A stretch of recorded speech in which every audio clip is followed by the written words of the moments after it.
I rise to apprise this august House of certain recent developments pertaining to Bangladesh. As honourable members are aware, India-Bangladesh relations have been exceptionally close for many decades over many governments. Concern about recent violence and instability there is shared across the political spectrum.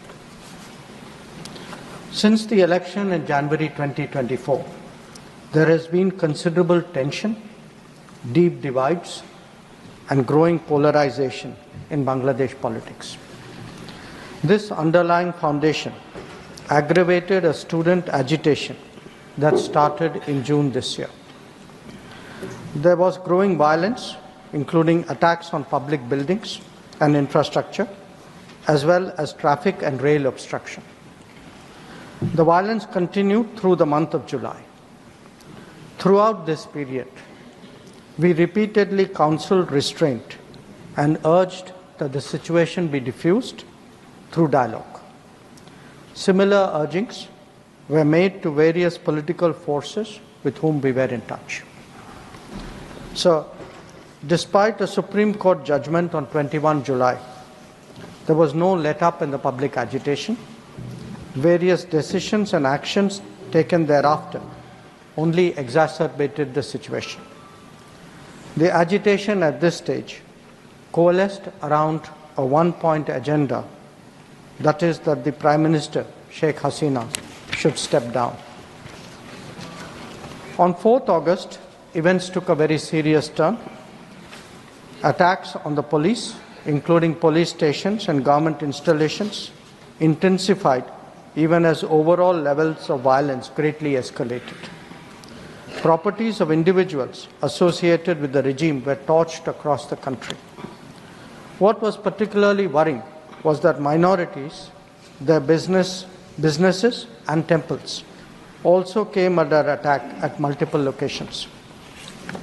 The full extent of this is still not clear. So, on 5th August, demonstrators converged in Dhaka despite the curfew. Our understanding is that after a meeting with leaders of the security establishment, Prime Minister Sheikh Hasina apparently made the decision to resign.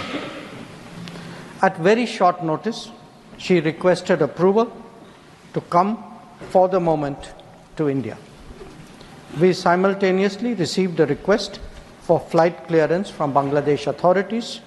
She arrived yesterday evening in Delhi. The situation in Bangladesh, sir, is still evolving. The Army Chief, General Waqar-uz-Zaman, addressed the nation on 5th August. He spoke about assuming responsibility and constituting an interim government. We are in close and continuous touch with the Indian community in Bangladesh through our diplomatic missions. There are an estimated 19,000 Indian nationals there, of which about 9,000 are students. The bulk of the students, however, have already returned to India in the month of July on the advice of the High Commission. In terms of our diplomatic presence, in addition to the High Commission in Dhaka, we have Assistant High Commissions in Chittagong, Rajshahi, Khulna and Sylhet. It is our expectation that the host government will provide the required security protection for these establishments.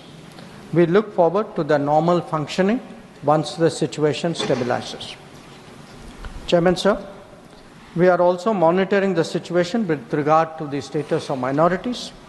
There are reports of initiatives by various groups and organizations to ensure their protection and well-being. We welcome that, but will naturally remain deeply concerned till law and order is visibly restored. Our border guarding forces have also been instructed to be exceptionally alert in view of this complex situation. In the last 24 hours, we have also been in regular touch with the authorities in Dhaka. This is the situation as of now. I seek the understanding and support of the House in regard to sensitive issues regarding an important neighbour on which there has always been strong national consensus. Thank you.